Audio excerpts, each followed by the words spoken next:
Olá, turma. Boa tarde, tudo bem com vocês? Espero que vocês estejam bem, tranquilos, certo? Espero que tenha corrido tudo certo também na aula que vocês assistiram hoje de manhã pelo Sistema AVA, tá bom?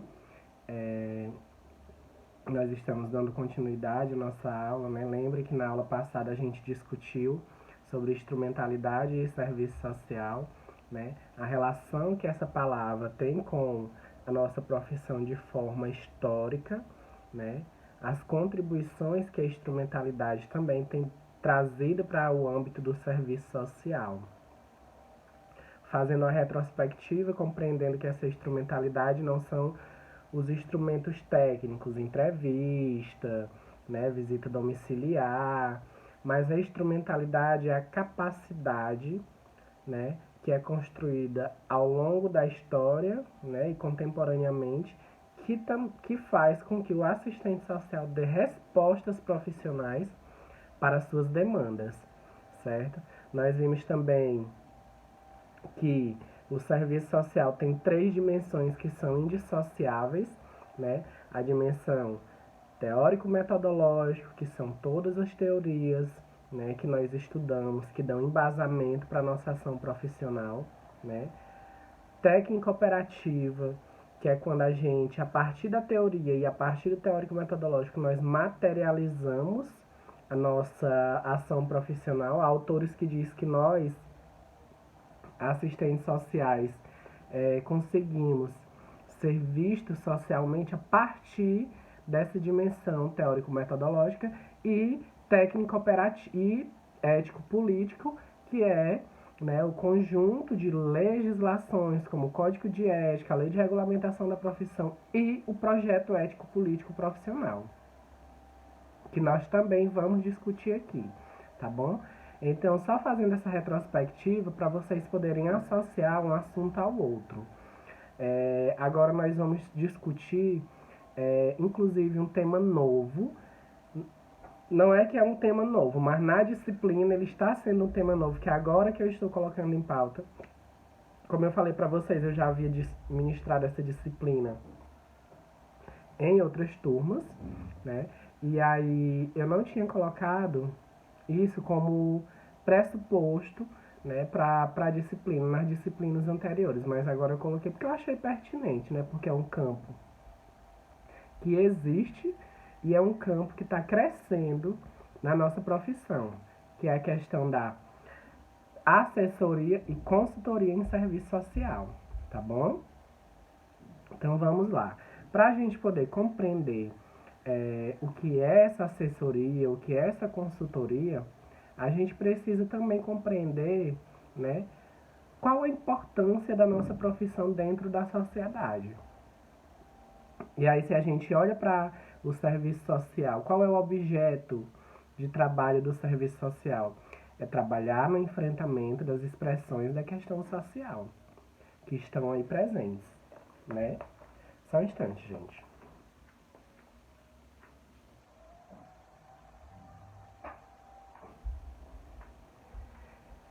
Então, se a gente pensa dessa forma, se a gente pensa nessa perspectiva, é, a gente consegue, né, aí compreender qual é o papel da assessoria, qual é o papel da consultoria dentro da nossa profissão, tá bom? E aí quando a gente vai aqui pro texto, né, que é aquele texto que eu falei que tá no Academos, inclusive o link para vocês, tá no sistema de vocês, né, no AVA da FEMAF, para vocês poderem fazer a leitura e fazer o resumo crítico desse texto, né, tá bom? Da assessoria e consultoria em serviço social. E aí os autores começam dizendo, eu fiz um resumo, né, da leitura que eu fiz, e aí eu vou expor para vocês e vou estar explicando. O autor começa a dizer que a assessoria e consultoria é um tema cada vez mais recorrente, a depender da área que faça. É cobrado mais, né? E aí a gente, a todo tempo, tá vendo aí que essa consultoria, essa assessoria, em todas as áreas praticamente elas existem, né? Mas aí a gente precisa compreender na área do serviço social, né?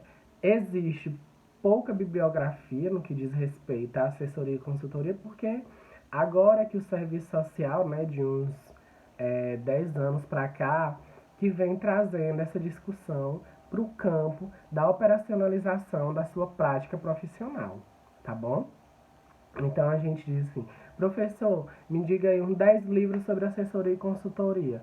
Não vai ter. Vão ter livros, claro, vão ter artigos, vão ter revistas, mas são estudos que estão se avançando, que estão aí crescendo diante da realidade que está se expandindo, tá bom? E aí, gente, é importante a gente compreender por que a gente trata de assessoria e consultoria em serviço social. Professor, como é que isso se dá? O assistente social trabalha, sobretudo, né, na criação, implementação e execução de políticas públicas. Né, a política de saúde, política de assistência, política de previdência, a política de educação, né, a política do meio ambiente, as demais políticas que existem aí nos espaços socioocupacionais. E aí, nós precisamos também entender que dentro desse processo de execução, nós também podemos entrar como assessor, né? Podemos entrar como consultor. E aí, para a gente poder entender qual é a diferença entre essas duas coisas, a gente precisa entender qual é o nosso papel. Na Secretaria de Assistência Social das mais variadas cidades do Maranhão, do Piauí, do Ceará, geralmente, né, a pessoa que está à frente da Secretaria de Assistência Social é alguém, né, que é indicado pelo prefeito, né? Isso já é algo cultural, já é algo pré-existente, né? Inclusive, né, a nível federal também, quando o governo federal, por exemplo, indica alguém para uma pasta, né? Aquela indicação, né, a pessoa geralmente não vai ter uma formação na área. Ou tem, mas é um percentual muito pouco. E aí, quando essa pessoa ela adentra, por exemplo, dentro da Secretaria de Assistência Social, ela precisa ter uma pessoa que conheça da política, que conheça o que é a Lei Orgânica de Assistência Social, que conheça o que é a Política Nacional de Assistência Social, né? Que sabe quais são as normas operacionais básicas, o que de fato diferencia CRAS de CREAS, né? Quais são os serviços que são ofertados nos CRAs e nos CREAS. Então, essa pessoa vai depender de um assessor, certo? Esse assessor técnico, ele precisa ter conhecimento técnico sobre o que ele vai fazer para ele poder assessorar, né? Vamos discutir a política de assistência social. Quem tem digamos, uns pré-requisitos para ser assessor da Secretaria de Assistência Social de Pinheiros, né? É um assistente social, né? Um assistente social por quê? Porque ele é formado na área do serviço social e tem toda a bagagem teórico-metodológica, técnico-operativa e ético-política para poder materializar, né, a ação profissional. Então, a gente compreendendo a partir desse viés, a gente vê a importância, né, que tem de ser assessor de um município, né, de determinado órgão, de determinada política, de determinada escola, tá bom? Consultoria, professor. Consultoria, vamos supor que você trabalha com projetos sociais, certo? Você trabalha em um projeto social. Só que você está com dúvidas na execução de algumas ações, né, que são exigidas dentro desse projeto. E aí você, rapaz, eu vou procurar um profissional, um assistente social, para ver se ele consegue me direcionar aqui qual a melhor ação para a gente tomar. E aí você encontra o profissional, o assistente social vai lá, né, vai fazer todo o estudo da situação e vai lhe dar essa consultoria, né, essa orientação de como prosseguir, né, dentro dessa realidade. E aí, para a gente dar continuidade, eu vou fazer alguma leitura aqui do texto para vocês poderem compreender. A autora ela diz que a discussão sobre a temática iniciou-se na década de 1970, mas ainda de forma muito nebulosa em termos de conceito e de fato o que é isso. Expande essa área entre 1990, mas principalmente nos anos 2000, com o crescimento das empresas, bem como no avanço da profissão no que tange além da execução de políticas sociais. Ou seja, a autora está situando aí na história, está situando aí no tempo, quando que começou essa aproximação, né, do serviço social com a consultoria e com a assessoria. Ela situa que a assessoria e consultoria já tem um destaque desde a década de 70, com a reestruturação produtiva. Mas foi na década de 90 que começou a se fortalecer mais com a expansão do mercado, certo?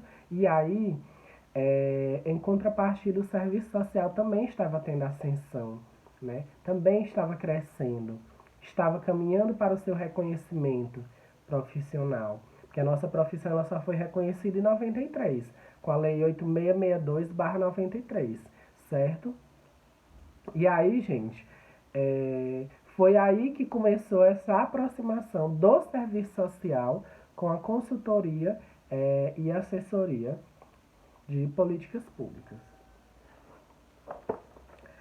Ainda hoje, a categoria profissional, na categoria profissional, quando falamos de assessoria, estamos nos remetendo a qual conceito e com quais objetivos, né? Quando eu vou dizer para vocês, olha, o assistente social pode ser assessor, pode ser consultor. Professor, mas o que é isso? Como é que o assistente social pode, né, solidificar essa assessoria e essa consultoria?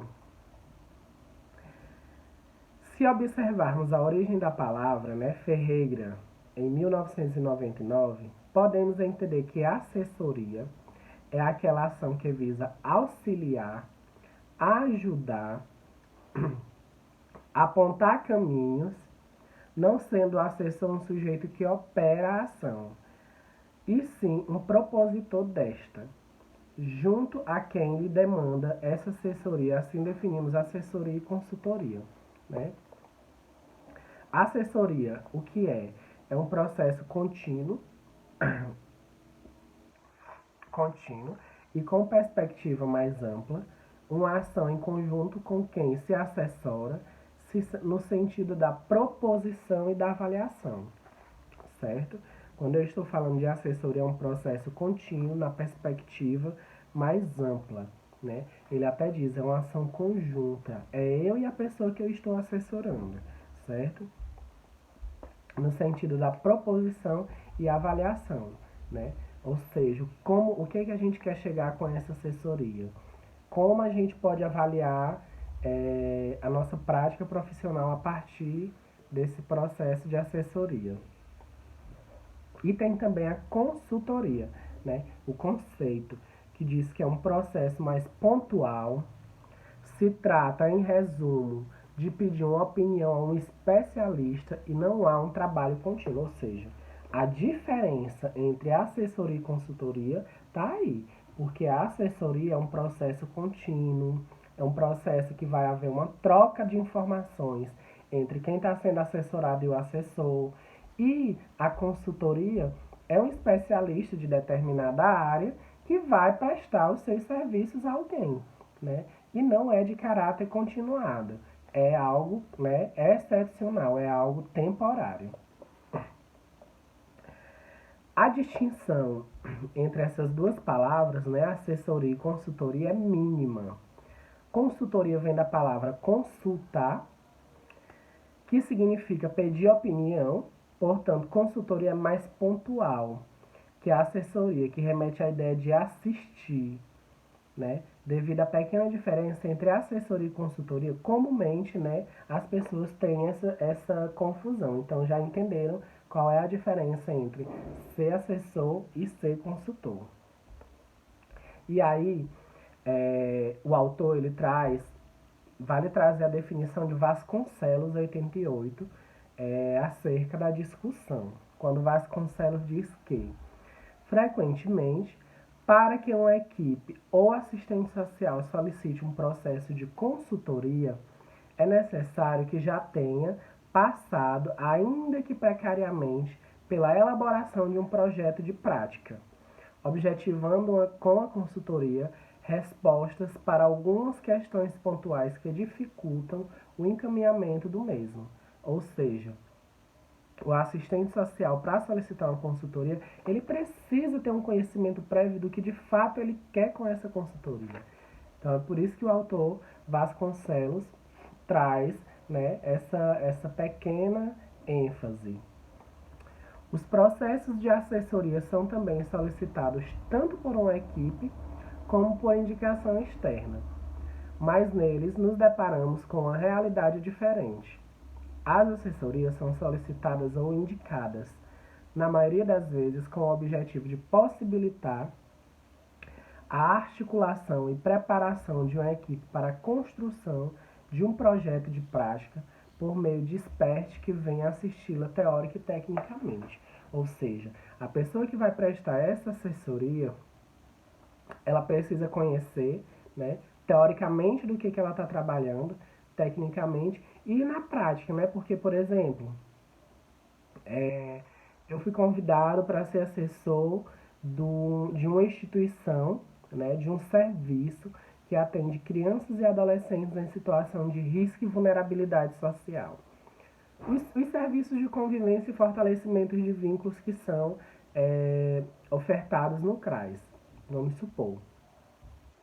Para eu poder compreender, né, qual é o processo que está se dando naquele espaço, eu preciso compreender o espaço institucional, preciso compreender quais as legislações que amparam o atendimento naquele espaço, né? Por exemplo, se trabalha com crianças e adolescentes, a gente tem que compreender o Estatuto da Criança e do Adolescente. A gente precisa compreender o artigo 227 da Constituição Federal, que, né, apregou aí a integralidade da proteção a crianças e adolescentes. Então, esse mais ou menos é o caminho que a gente faz para poder compreender, né, o processo de assessoria e consultoria, tá bom? E aí, a lei que regulamenta a nossa profissão, a Lei 8662/93, ela traz a assessoria e a consultoria tanto no âmbito da competência profissional como atribuição privativa, no artigo 4. Traz que é competência profissional prestar assessoria e consultoria a órgãos de administração pública direta e indireta, empresas privadas e outras entidades, com relação a matérias relacionadas no inciso 2 deste artigo. E também traz prestar assessoria e apoio a movimentos sociais em matéria relacionada a políticas sociais, no exercício e na defesa dos direitos civis, políticos, sociais da coletividade, né? Então aí a gente percebe que o nosso código de ética ele traz já, né, esse direito nosso que nós podemos fazer assessoria em movimentos sociais, na execução, na elaboração de políticas públicas. Então a gente começa a compreender a importância dessa assessoria no serviço social a partir também daí, né? Já no artigo 5º, constitui atribuição privativa do assistente social assessorar, assessoria e consultoria e órgãos da administração pública direta e indireta, empresas privadas e outras entidades em matéria do serviço social. Ou seja, né, quando a gente percebe aí qual a alusão que nós podemos fazer com essa assessoria, nós vemos que o nosso próprio Código de Ética traz aí a compreensão, tá bom? E é importante vocês terem atenção a essa notazinha que ele diz: a assessoria é diferente de supervisão. Eu estou assessorando, eu não estou supervisionando, né? Porque é uma troca, lembrem, né? Quando eu digo, olha, eu vou assessorar determinada política, a pessoa que eu estou assessorando, ela também vai trazer informações que são pertinentes para mim. Há uma troca. A assessoria envolve ideias criativas, Porque ao tempo em que eu estou avaliando determinada política, determinada ação profissional, eu também estou, né, agregando conhecimento, estou também aí colocando meu saber, né, para a pessoa poder agregar na sua própria prática. A assessoria não é um processo neutro, né? Não é um processo neutro. Não tem como eu ser assessor e eu estar lá só dizendo, ó, realmente é isso, ah, tá certo, não, concordo, ah, assim, não. Você tem que realmente dar sugestões pertinentes, você tem realmente que dizer, olha, não é por esse viés, vamos por esse viés aqui para ver se dá certo, né? Então, o processo de assessoria também perpassa por esse processo de reflexão. A assessoria não é militância política, né? Não tem como eu dizer, assessoria tenho que militar agora aqui, porque eu estou assessorando. É uma técnica mesmo, você vai ter que ser assessor e dar direcionamento, né, técnico e direcionamento também político para quem você está direcionando, mas não é militância. E a assessoria não é extensão, né? Não tem como eu dizer, a assessoria está relacionada à extensão. Eu tô fazendo aqui uma extensão do meu trabalho. Não. Até mesmo, gente, porque com política pública a gente não se brinca. Com política pública a gente tem que fazer com comprometimento, com ética, com verdade, né? A gente tem que fazer com compromisso com as pessoas que precisam daquele atendimento, com as pessoas que precisam, né, daquele serviço, tá bom? E aí, gente, a gente compreendendo tudo isso, né? O que o profissional ele precisa ter para ele ser um bom assessor? Primeiro, ele deve ter, né, uma concepção científica muito boa, ou seja, você em todo espaço que você for atuar, você precisa ler muito, né? Precisa estudar muito, muito mesmo. Não tem como você atuar em determinado espaço sem você conhecer o espaço, sem você conhecer a política. Professor, eu vou estagiar no CRAS, vou estagiar no CAPS, vou estagiar numa empresa privada. O que eu faço, professor, para eu ser um bom estagiário? Ou, professor, eu já vou ser profissional quando eu me formar, já ter um emprego garantido na política de assistência social. O que eu faço para eu poder, né, ser um bom profissional? A primeira de todas as chaves: conhecimento, estudo, né? Por exemplo, vou atuar na política de assistência social, preciso compreender Política Nacional de Assistência Social, a PNAS de 2004, né? A Lei Orgânica de Assistência Social. Eu preciso compreender todas as regulamentações, todas as normatizações que existem aí dentro da própria política de assistência social. Professor, então eu vou atuar na educação. Preciso entender, né, a lei de diretrizes básicas curriculares, preciso compreender, né, o que o MEC apregou em relação à educação, todas as normatizações, né, preciso compreender qual a relação que o serviço social tem com a educação. Vou atuar na área da saúde, preciso entender do SUS, preciso entender, né, do Sistema Único de Saúde. Preciso entender, né, todo o processo de saúde e doença, tendo em vista a relação com o contexto social. Vou atuar no meio ambiente. Preciso entender, né, sobre todas as regulamentações, todas as legislações que existem em relação à proteção do meio ambiente, à preservação do meio ambiente, né? Então, cada espaço que a gente for atuar, a gente precisa sim, né, ter um conhecimento prévio e um conhecimento não só prévio, mas um conhecimento assertivo baseado na ciência. Porque quando a gente tem esse conhecimento assertivo baseado na ciência, a gente consegue ter uma atuação mais eficaz, mais assertiva e que coaduna com o nosso projeto ético-político profissional. E falando em projeto ético-político profissional, projeto ético-político profissional não é um papel, né? Não é um livro. Me dá aí o projeto ético-político profissional do serviço social. Não tem. O projeto ético-político profissional é a direção, né? A direção social que nós damos para nossas ações. O direcionamento em busca da equidade, né? Da justiça social, do respeito da dignidade humana, que coadunam com o que a gente busca, né? A gente na nossa ação, né, na nossa sala, a gente sempre discute com os nossos professores que o serviço social busca, né, uma nova sociabilidade sem exploração, uma sociabilidade com respeito, com justiça social, pois é nesse caminho que nós devemos trilhar, né, a nossa ação, a nossa prática profissional. Porque a partir desse momento que a gente trilha, a gente consegue dar direcionamento para a vida dos sujeitos, tá bom? Então, gente, a gente fica por aqui. Que vocês tenham uma boa tarde, bom proveito aí nos estudos, tá bom?